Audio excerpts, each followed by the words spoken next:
কেন্দ্রীয় কর্মসূচির অংশ হিসাবে নাটোরেও অবস্থান কর্মসূচি পালন করেছেন বিএনপি নেতাকর্মীরা। দুপুরে এই কর্মসূচিতে প্রধান অতিথি ছিলেন বিএনপি চেয়ারপারসন বেগম খালেদা জিয়ার উপদেষ্টা রুহুল কুদ্দুস তালুকদার দুলু। তিনি বলেন, ভোটের জন্যই আন্দোলন করছে বিএনপি। দ্রুত দেশের মাটিতে নির্বাচন হবে। সে নির্বাচনে বেগম খালেদা জিয়া, তারেক রহমান, ডাক্তার জুবাইদা রহমানও অংশগ্রহণ করতে পারবেন বলে আশা প্রকাশ করেন তিনি। নুডলস খান নাই তো নুডলসই খান নাই।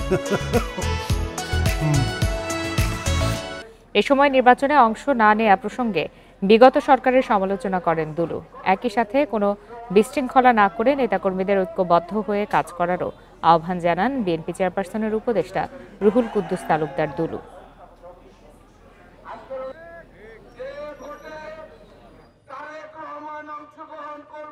যে ভোটে বেগম খালেদা জিয়া অংশগ্রহণ করবে, যে ভোটে তারেক রহমান অংশগ্রহণ করবে, যে ভোটে ডাক্তার জুবাইদা রহমান অংশগ্রহণ করতে পারবে, যে ভোটে রুহুল কুদ্দুস তালুকদার দুলু